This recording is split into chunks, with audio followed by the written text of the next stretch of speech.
What have you accidentally conditioned your pet to do? Upon hearing the Windows 7 Sonata log-off sound, she jumps up and starts running around the room since I always locked my computer before leaving. And when I'm leaving, that usually means she's going to daycare, i.e. my mom's house. It's been 3 or so years since I switched to Windows 10, but just playing the sound on YouTube still gets a reaction out of her. Bring me dirty laundry. One day my cat brought me a sock and it was so cute, so I petted him and praised him. That started a cycle of it, and now he's constantly bringing dirty laundry to me. What a good little hunter. When I was 10, my parents got a cat, PJ, who became very attached to me and my younger sister. When we went away for summer camp, PJ would run upstairs to our bedrooms and steal our socks, which she would then bring downstairs and leave at my parents' feet.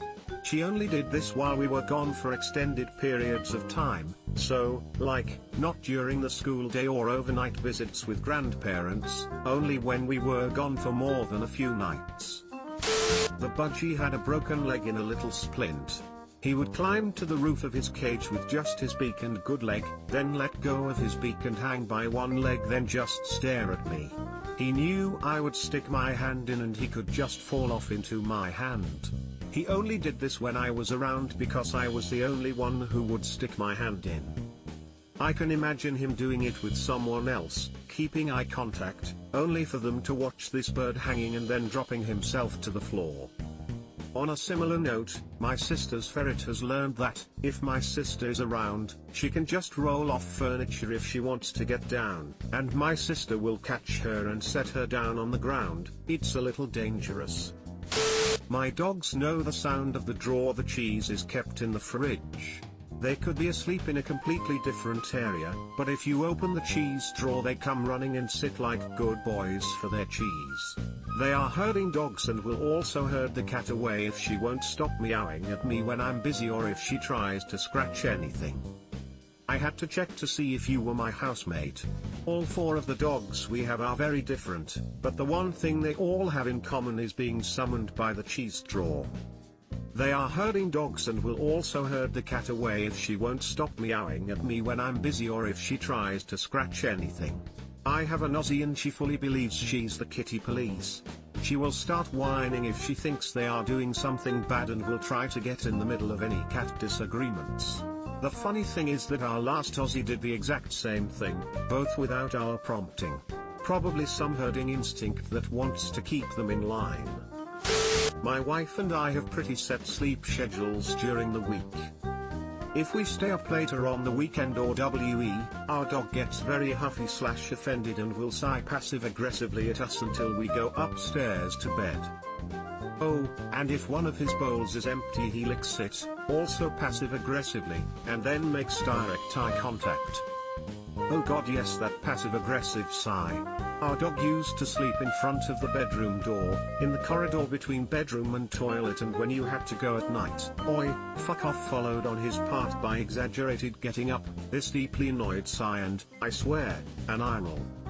When my dog gets hungry she will storm into the kitchen and smack her bowl to flip it upside down. She is many things but passive isn't one of them.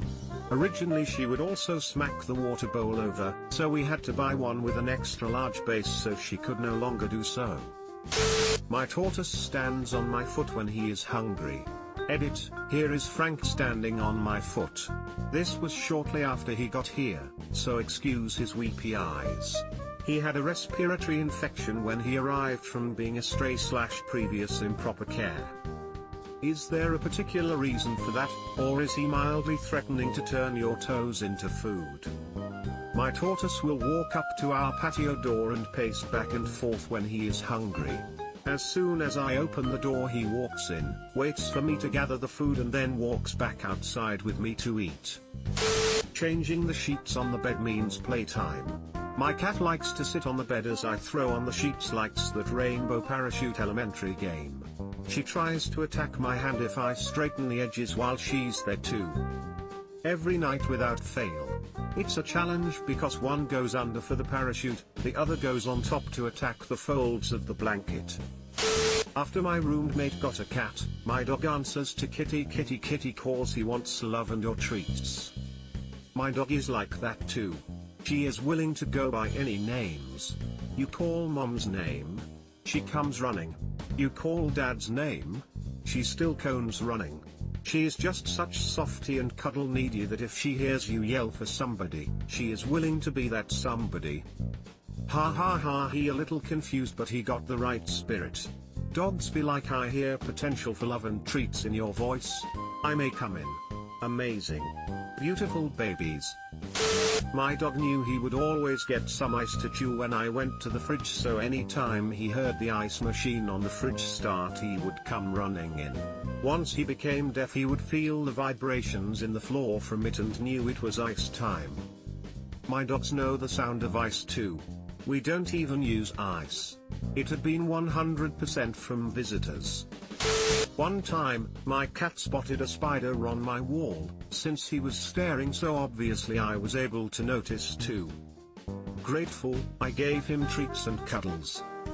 He did it again a week later, same thing. Then one time he looks around frantically and I jump up to go check, but I don't see a spider. He looks at me expectantly. After a few times like this, I realized he learned that looking around intensely at stuff means treats, love and attention. It's now been 4 years and he will still look at me, then pointedly look around the apartment, then back at me, expecting a reward. Has it resulted in him spotting the occasional bug? Yes, especially since over the years I've learned the slight difference between his real expression and the fake I want treats one. Still, even if I know it's all a lie, it throws me off and sometimes I give in and look anyway. Maybe I'm imagining it, but he always looks so satisfied afterwards, the fluffy jerk.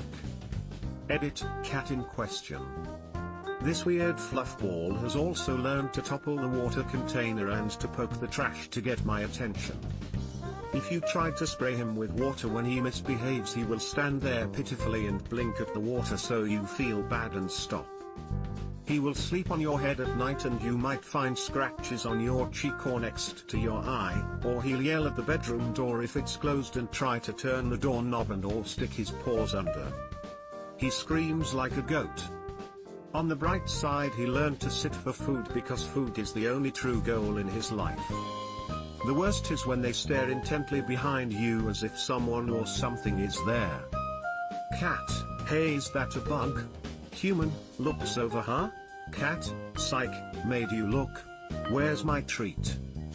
Our dog puts himself to bed when we turn the Xbox off. My dogs know the sound the TV makes when we turn it off. They know it is bedtime. Ha. That's awesome. I travel a lot for work, and the dog was not supposed to be sleeping in our bed, but I know when I'm away, that's where he sleeps, next to my wife. Well, when I be home, I'll get done brushing my teeth and getting ready for bed in the bathroom and come into the bedroom, find him in bed and tell him to get down. Years later, now when I flush the toilet at night, I can hear the plonk of him getting off the bed and onto the floor. My kitten will aggressively headbutt my face every night before bed, for top-of-head kisses before she goes to sleep. My old cat learned by watching my so and I to give forehead kisses and hold hands as a sign of affection. So now he will give you his forehead and give him a kiss, and then you have to let him kiss your forehead. And at night he will hold your hand and sleep next to you through the night. I take baths with my cat by letting her float in a plastic box. I keep the box in my closet. I only started doing this about a month ago, but now when I turn the bath water on, she runs to the closet and jumps in her box. Please pay your bath cat tax. That's hilariously adorable. I wonder if your cat loves the heat that the bath water gives out. Somewhere along the way, my dog learned get your toy means to pick up his nearest toy. I didn't purposely train him to do it, but it's good for when he's about to leave one of them outside and I want him to bring it in. If there's no toy around and I say this, he'll grab the nearest soft thing, usually some piece of clothing laying around. One time he tried to pick up the cat. How did the cat feel about that? My brother taught his golden retriever that when he said clean up, she gathered all her toys into the toy bucket. She'd get the ones outside the house as well. She also knew his name, my name, and his first name, so if you said go get name, she'd find whoever you said. We'd play hide and seek with her like this. My one dog sleeps under a blanket. I know he pretty much only gets a decent sleep that way, so every time he's laying down I cover him with one. So whenever he wants to have a nap, or it's time to go to sleep at night, he jumps up onto the couch, or bed, or really wherever I am, and just sits there staring at me, until I grab a blanket and drape it over top of him, to which he then lays down and falls asleep. The funny part is that he'll often sit there in that position waiting for minutes on end. Sometimes he's not even facing me when he does it, which is the funniest. He'll get up on the bed, put his ass in my face, sit, and just wait. He knows he doesn't even feign loving me to get what he wants, he just knows it's going to happen, so I put up a facade. He's become very entitled about it. 2. Whenever I bring my dogs in from a walk or from the backyard, I give them a treat, which I keep in the kitchen. So whenever we come in, they run to the kitchen and get in the sitting position. Sit is always the first command in a string of commands that I use when giving them treats.